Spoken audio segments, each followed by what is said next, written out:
शर्त नहीं होनी राधे चाहिए, राधे, तभी रस जय में श्री प्रवेश कृष्णा। होता है। प्रेमानंद महाराज यहाँ की बहुत सी वीडियो आप लोग जरूर सुने, हमारी मांगे लाइक, हैं। Comment and share. इसके एंड कारण सब्सक्राइब हमारे आप लोग हृदय जरूर में करें। वृंदावन में धन्यवाद। रहते हुए रस की बात सुनते हुए भी रस जागृत नहीं हो पाता।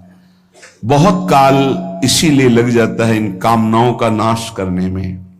सच्ची मानिए, यदि विवेक पूर्वक आश्रित हो जाओ तो ये कामनाएं भी नष्ट हो जाएंगी, क्योंकि ऐसा घेरा कृपा सिंधु प्रभु कर देंगे कि आप विषय सेवन कर ही नहीं पाएंगे। जैसे छोटा बच्चा संसार की किसी वस्तु को चाहने लगता है तो मां उसको झटक देती है, उसको भय दिखाती, नहीं ये नहीं खाना, ये नहीं देखना। ऐसे मेरे प्रभु हैं। हम लोगों का स्वभाव उनके ज्ञान समुद्र के आगे छोटे बच्चे जैसा है। जैसे बच्चे खिलौनों में आकर्षित होते हैं, ऐसे माया के रचे हुए विविध खिलौनों में पूरा का पूरा जीवन बर्बाद कर देते हैं। कोई बड़े भाग्यशाली होते हैं जो इन खिलौनों से खेलना बंद करके रोना शुरू कर देते हैं कि अब मुझे खेल नहीं, अब मुझे अपनी मां की गोद चाहिए। वो बच्चा जैसे रोता है, ऐसे रुरुदु सुस्वरम राजन कृष्ण दर्शन लालसा। हमारा हृदय रोने लगे, मुझे प्रिया लाल चाहिए, मुझे भगवत प्राप्ति करनी है। ये बड़ी दुर्लभ बात है और ये रसिक संग से आ ही जाती, क्योंकि ऐसा घेरा होता है। मन विषयों को चाहता है, विषय मिलेंगे नहीं तो फिर लगता है अब इससे बचे कैसे। तो राधा वल्लभ श्री हरिवंश ये बचने का सिद्ध उपाय है। राधा वल्लभ भजत भज भली भली सब होय। कोई भी चित्त वृत्ति आपको फंसा नहीं पाएगी, सब भला होगा।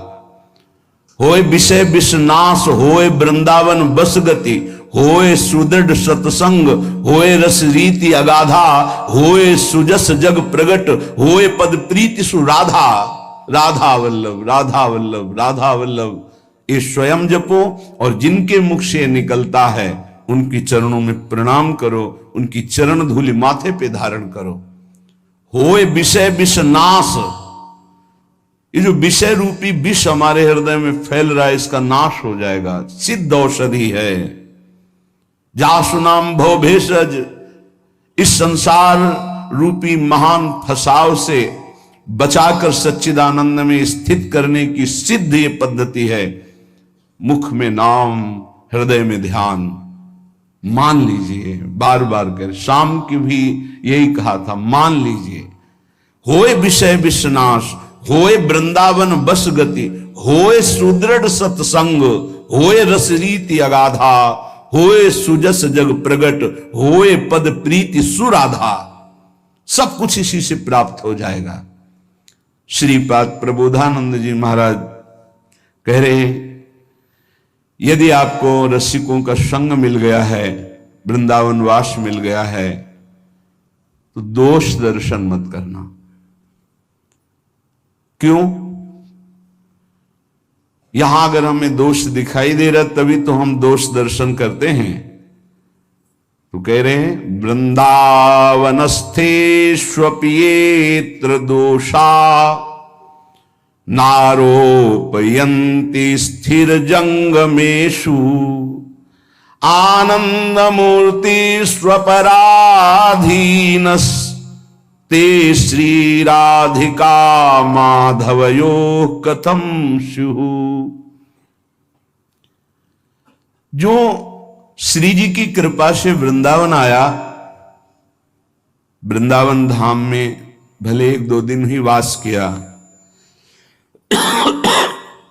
उसको चाहिए कि अपनी दृष्टि बचावे, या जो अखंड वृंदावन वास कर रहा है, किसी भी प्राणी में दोष दर्शन यहां मत करना, क्योंकि सब राधा कृपा कटाक्ष से पूरित हैं। ये अभी उनमें दोष दिखाई दे रहा है, लेकिन वो दोषी नहीं होंगे, वो प्रियालाल को प्राप्त होंगे। आप ये विचार कीजिए कि प्रियालाल की कृपा से इनको वृंदावन वास मिला है, इनकी किसी साधना से नहीं मिला है। तो हो सकता है इनमें कोई असाधन हो, इनमें कोई त्रुटि हो, इनका स्वभाव कुछ बिगड़ रहा हो, पर महारानी जी ने पास कर दिया, इन्हें अपने महल में रख दिया, तो हम इन्हें प्रणाम करते हैं। हम इनके दोष दर्शन नहीं करेंगे। बोले यदि दोष दर्शन किया तो बोले दोष दर्शन यदि किया वृंदावन वासियों के प्रति, वैष्णवों के प्रति, तो राधा माधव कभी आप पर प्रसन्न नहीं हो सकते। फिर जीवन का लाभ क्या रहा? श्री राधिका माधवयो कथम शिव, वो आपसे कैसे प्रसन्न हो सकते हैं? उनके द्वारा स्वीकार किए हुए नीच जनों पर आप दोष दर्शन करें। नहीं, दोषी हैं तो कहते रहे कि हो सकता है उसमें दोष हो, पर वो रहेगा नहीं, उसका दोष नष्ट हो जाएगा, क्योंकि प्रियालाल ने स्वीकार किया है। इसीलिए गीता में श्री भगवान जी ने कहा है, अपिचेत सुदुराचारो भजते माम अनन्य भाग साधुर समंतव्य सम्यक व्यवसिता है सा। वो सांगोपांग दुराचार पापाचार करता रहा है, उसके मन में एक बात आ गई कि मैं बहुत पापी हूं, सत्संग सुनकर या जैसे भी, मेरा उद्धार तो सिर्फ भगवान की करुणा से हो सकता है, और उसने अंदर से भगवान का आश्रय ले लिया। अब उसे तुम पापी नहीं कह सकते हो। भगवान कह रहे हैं साधुरेव समंतव्या, अब उसे साधु मानो।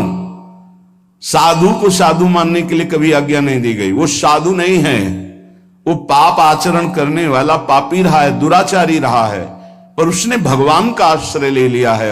अब भगवान कह रहे हैं करो सद्य ते साधु समानम, मैं साधु बनाऊंगा। अब वो साम दाम और दंड भेद से सीधे रास्ते लाऊं, नकली से बनाऊं असली, भगत मेरे मुकुटमणि।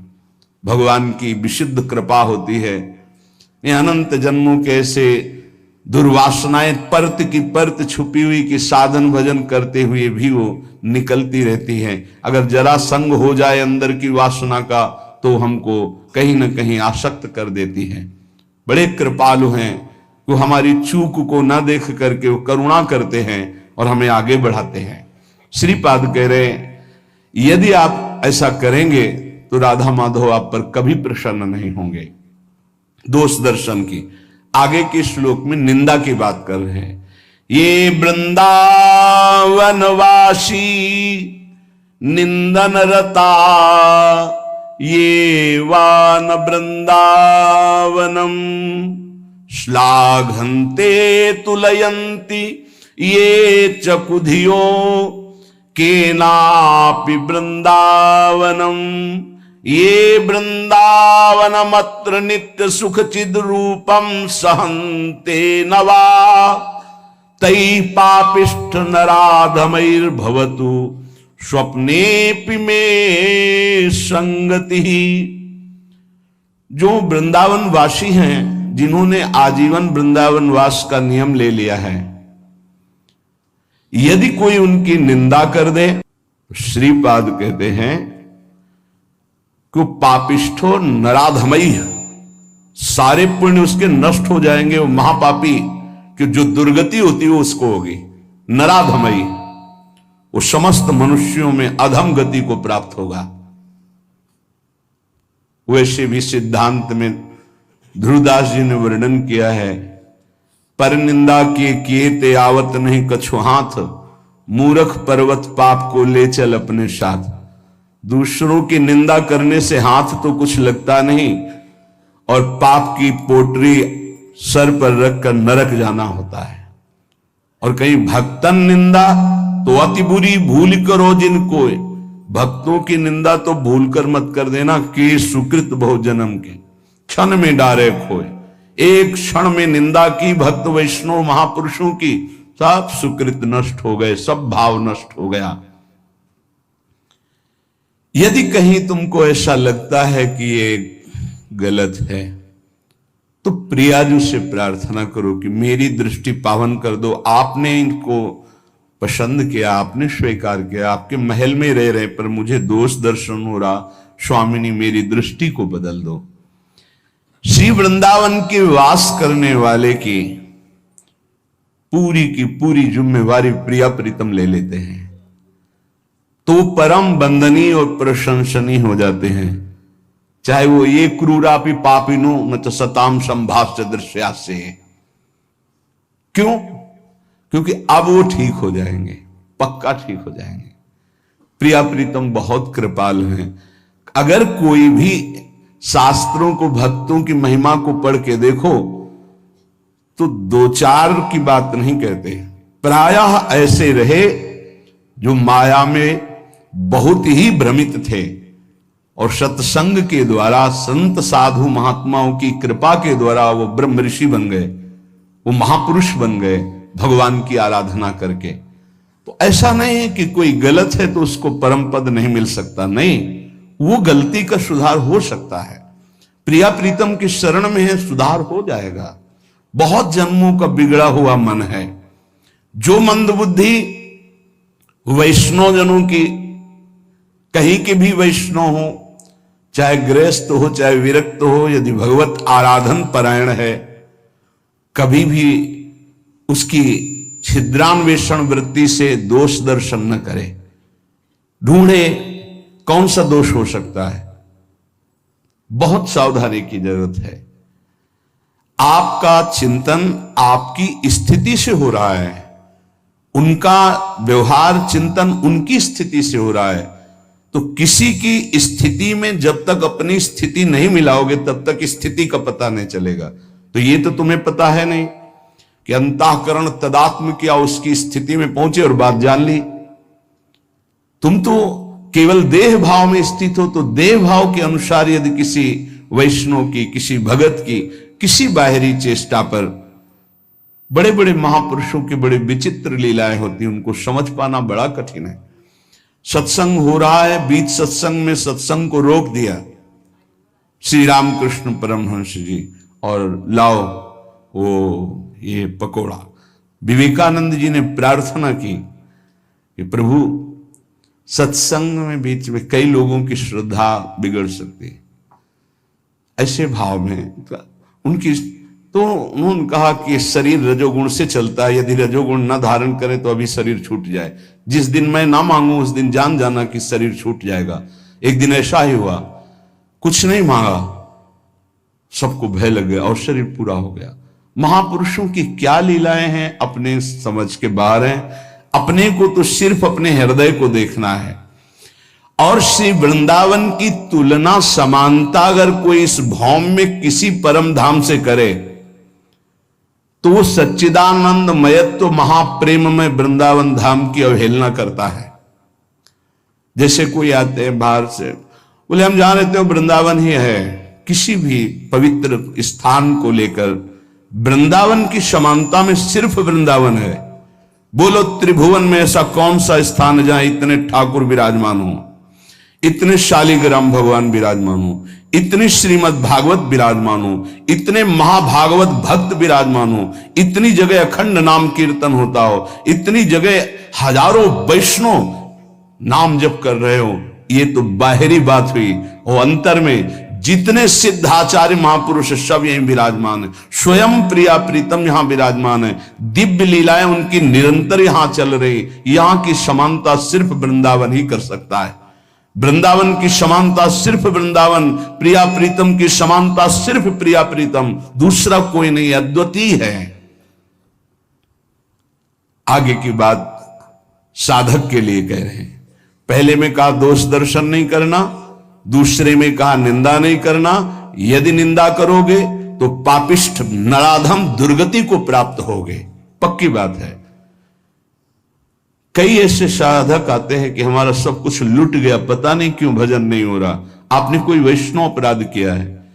आप ध्यान दीजिएगा, आपके भजन में विक्षेप पड़ जाए और घंटा 2 घंटा 4 घंटा यदि भजन में विक्षेप रहे तो ये जानना कि गुण धर्म से ये विक्षेप पड़ रहा है। रजोगुण तमोगुण आ गया है इसलिए विक्षेप पड़ रहा है। इसमें कोई चिंता की बात नहीं, गुण धर्म का परिवर्तन होगा, फिर सही भजन होने लगेगा।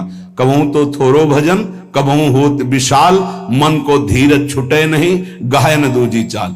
दूसरा, यदि 2 दिन 3 दिन आपका भजन में रुचि नहीं लग रही तो जान लीजिए भोजन का दोष हो गया है। कोई ऐसा भोजन जो अधर्म की कमाई का है वो आपको विक्षेप पहुंचा रहा है, वो 2-3 दिन में जलकर समाप्त हो जाएगा, क्योंकि आप भजन की चेष्टा कर रहे हैं, आपके अंदर पश्चाताप होगा, क्या बात है भजन क्यों नहीं हो रहा। तीसरा, यदि कई दिन तक भजन में विक्षेप पड़ रहा है तो फिर दूसरा कोई कारण नहीं हो सकता, वैष्णव अपराध बन गया, कोई न कोई वैष्णव अपराध बन गया, उसको खोजिए और तत्काल क्षमा याचना कीजिए, नहीं तो ये लंबा खिंचता ही चला जाएगा जब तक प्रायश्चित नहीं होगा। ये वैष्णव अपराध भजन को रोक देता है, भजन की वृत्ति ही नहीं उदय होने देता है, इसलिए सावधान। तीसरा, जो भजन में लगे हुए उपासक हैं, असह्य बहु दुर्वचो यदि वदन्ति साक्षात स्त्रियम बलादपहरन्ति चेत प्रिय सुतादिकम घृणन्ति वा धनाद्यपि च जीवनम यदि हरन्ति वृंदावन स्थितास्तदपि ते प्रिया मम भवन्ति वन्द्याः सदा। ये निष्ठाएं कलयुग में नहीं हो सकती, जैसी श्रीपाद वर्णन कर रहे हैं। यदि वृंदावन वासी हम हैं, प्रिया प्रीतम के उपासी हैं, कोई मेरे सामने मुझे गाली दे रहा है, मुझे बिल्कुल ये यहां तक तो आगे जो वर्णन करें वो शायद ही कोई ऐसा असंभव इस समय वर्तमान में, जैसे रसिकानंदमाल में कुछ महाभागवतों के चरित्र हैं, असंभव कि वैसा कोई कर ले, किसी के पुत्र को कोई मार दे और उसका चरणामृत उतारे। बड़ा आत्मनिष्ठ महापुरुषों का वर्णन है रसिकानंदमाल में। यहां ऐसा ही कोई असह्य दुर्वचन गाली मुझे दे, मैं वृंदावन का आश्रय प्रिया प्रीतम कर लिया हूं तो मेरा कर्तव्य है सह जाना। यद्यपि यह भी कठिन पर यह सह सकते हैं, लेकिन आगे जो लिखा है कैसे उसका वर्णन करें। मेरे सामने जबरदस्ती यदि मेरी अर्धांगिनी, मेरे पुत्र, मेरी संपत्ति, और उसका अलग अलग भाव लिखा है, स्त्रियं बलाद अपहरन्ति प्रिय श्रुतादिकम घृणन्ति धनाद्यपि च जीवनम यदि हरन्ति वृंदावन स्थितास्तदपि ते प्रिया मम भवन्ति वन्द्या सदा। गजब की बात है, गजब की है। कोई भगवान ही हृदय में आके बैठ जाए उस भक्त के तो ये बात हो सकती है। यदि मेरे प्रियजनों का, इसमें तो घृणन थे, अंग भंग कर देना, मारना पीटना, तो भी मैं जो प्रिया प्रीतम का उपासी है, वृंदावन का आश्रय लिए वैष्णव है, मैं हाथ नहीं उठाऊंगा, मैं दुर्वचन नहीं बोलूंगा। धन, पत्नी, पुत्र आदि के साथ अभद्र व्यवहार कर रहा है, मैं उस पर हाथ नहीं उठाऊंगा, मैं उसको दंड नहीं दूंगा, मैं दुर्वचन नहीं करूंगा। तो क्या ये मेरे प्रियाजू का जन है, ये वृंदावन का आश्रित है, ते प्रिया मम भवन्ति वन्द्याः, मैं सर ही झुकाऊंगा, वंदना ही। ये बहुत कठिन बात है, नहीं? ये इतनी बड़ी स्थिति ऐसा रसिकानंदमाल में कई भक्तों के चरित्रों में पाया गया है। गजब की निष्ठा। ये निष्ठा तो केवल नाथ सकल संपदा तुम्हारी, मैं सेवक समेत सतनारी, पूरी दृढ़ निष्ठा। श्रीपाद कह रहे हैं कि ऐसे को श्यामा श्याम की प्राप्ति के लिए कोई अन्य उपाय करने की जरूरत नहीं, स्वयं श्यामा श्याम वर्ण कर लेते हैं। मेरे संबंध से, मेरे धाम के संबंध से तुमने क्षमा किया तो हम तुम्हारे सारे अपराधों को क्षमा करते हैं और स्वीकार करते हैं। परस्वस्तेयैक व्यसनमपि नित्यं परवधू प्रसक्तम विश्वेशामह बहुधा हिंसकमपि दुराचारम लोभाद्युन्पहतमपि भ्रात तरुणम दिवांधस्तम वृंदावन गत जन्म नाम गणे। श्रीपाद ये वृंदावन महिमामृत पूर्ण होने जा रहा है, बड़ी जोर की बात कर रहे हैं। ये बहुत ऊंची कोटि की निष्ठाएं हैं। देखो बहुत सावधान रहना, महापुरुषों की आखिरी बातों को समझ पाने के लिए बहुत उत्तम स्थिति होनी चाहिए। बहुत विचित्र बात है।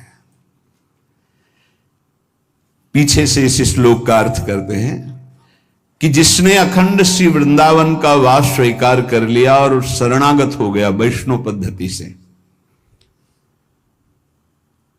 वो अभी उगता हुआ सूर्य है, अभी प्रकाश नहीं हुआ, बस उगने वाला है। इसलिए तुम कहीं भूल न कर देना उसके साथ। अगर वो तुम्हें दिखाई दे रहा है कि कुछ अपहरण कर रहा है आपका, इसमें तो बहुत विचित्र ढंग से वर्णन किया है। वो सबकी क्षमता नहीं, इसलिए उसकी व्याख्या नहीं करते। क्योंकि अगर बुद्धि उस स्थिति में नहीं है तो लगेगा महापुरुष ऐसा क्यों बोल रहे हैं। विचित्र ढंग से वर्णन किया है। वो सबकी क्षमता नहीं, इसलिए उसकी व्याख्या नहीं करते। क्योंकि अगर बुद्धि उस स्थिति में नहीं है तो लगेगा महापुरुष ऐसा क्यों बोल रहे हैं। क्योंकि साधारण धर्म का पालन करने वाला भागवत धर्म को नहीं जानता, और भागवत धर्म में स्थित प्रेम धर्म को नहीं, और जो प्रेम धर्म में स्थित है वो साधारण धर्म को भी जानता है, भागवत धर्म को भी जानता है, प्रेम धर्म को भी जानता है। ये प्रेम धर्म में स्थित महापुरुष हैं जो पूर्ण भगवद आश्रित है। ऐसे ही महापुरुषों ने भगवान को दिखा दिया है कि ये जीवन आपका है, ये जीवन आपका है। आरा चलवा दिया भगवान ने तो आह नहीं निकली। ये 22 बाजारों में मार कोड़े खाल खींच ली गई, हरि बोल के सिवा एक शब्द नहीं निकला। ये उच्च कोटि के कारक महापुरुष हैं। अपने लोग सुनकर भयभीत हो जाएंगे कि ऐसी क्या, बहुत इसका कैसे अर्थ करें। इसकी स्थिति तो दिव्य महापुरुषों की जब तक स्थिति नहीं होगी तब तक इन शब्दों को नहीं समझ पाओगे जो इसमें। उदित बाल सूर्य समस्त अंधकार का जैसे नाश कर देता है, ऐसे प्रिया प्रीतम की शरणागति में है, वृंदावन वासी है। अब उदय होने वाला है उसके ऊपर ज्ञान प्रकाश, प्रेम प्रकाश। अब उसको आप निंदनीय मत समझिए, किसी समय कृपा हो जाएगी और वो महापुरुषों की बंदनीय स्थिति को प्राप्त हो जाएगा, क्योंकि श्यामा श्याम का है। जैसे बहुत रफ्तार से गाड़ी चल रही है, उसको एकदम ब्रेक मारो तो भी घसीट ही जाएगी। ऐसे ही शरणागति का कुछ होता है। बहुत जन्मों से रफ्तार से गाड़ी भोगों में चल रही है, ब्रेक मारते मारते वो फिसल ही जाता है। जैसे एक बहुत 100-200 वर्ष का पुराना वृक्ष आंधी से जड़ से उखड़ जाए तो महीनों हरा भरा दूर से दिखाई देता है, यद्यपि उसकी जड़ खत्म हो गई। ऐसे शरणागत श्यामा श्याम का हुआ तो यद्यपि संसार बंधन खत्म हो चुका है, पर काफी दिन तक आपको दिखाई दे सकता है कि ये संसारी है, इसमें कुछ लक्षण संसारी है। सर्वस्व अपहरण करने वाला हो। अब आगे तो कितनी बड़ी बात है, बहुत बड़ी बातें लिख रहे हैं महापुरुष हैं। नित्यम परवधु प्रशक्तम विशेषा महाबहुधा हिंसक मपि दुराचारम लोभाद्युन पहत मपि भ्रात तरुणम। पर वृंदावन गत जन्म नवागणे। मैं नमन करता हूं, उनकी गणना हम दुराचारियों में नहीं करेंगे, क्योंकि प्रिया प्रीतम की शरण में हो गए, ये परम पद के अधिकारी होंगे। आंतरिक बात कि हमें यह देखना है कि ये प्रभु के जन हो चुके हैं, आज नहीं तो कल इनका सुधार निश्चित हो जाएगा। इसमें दो बातें हैं। एक है जो हमारे हृदय की अनंत वासनाएं हैं, प्रभु के द्वारा ही उनका सर्वनाश होगा। कोई चाहे जितनी बढ़कर बात करे, अपने बल से निर्विकार पूर्ण रूप से हो ही नहीं सकता। ये तो कृपा से होता है। अब कृपा हो गई, कहां भोगों में फंसा जीव संसार का, प्रभु की शरण में आया, फिर प्रभु की शरण में आकर के उस शरणागति को नहीं जान पा रहा है, लेकिन उसकी वासनाएं वैसे ही प्रबल है। पर उस शरणागत जिनके हुए वो जान रहे हैं कि मेरे आश्रित हुआ है, मेरी माया प्रबल है, वो चूक ना देख करके अपनी करुणा से उसका परम मंगल कर देते हैं। ये अब इसी भाव को समझ करके ध्रुवदास जी लिख रहे हैं, अवगुण करे समुद्र सम गनत नापनो जान, राई के संभजन को मानत मेरु समान। इसका मतलब ये नहीं कि कोई स्वतंत्र रूप से ऐसे वासनाओं में नहीं, वो हरि का जन है, वो जलाकर राख कर देंगे हृदय को। उसको त्राहिमाम बोलना पड़ेगा और सही मार्ग में चलना पड़ेगा, पक्का। ये हृदय की बात कहते हैं। हमारा हृदय या आपका हृदय सब मायाकृत है। अगर माया से मुक्त हो रहा है तो केवल उनकी कृपा से हो रहा है, नहीं किसी की कोई बस नहीं। शिव विरंचिका मोहई को है बपुरान, अस जिय जानि भजी मायापति भगवान।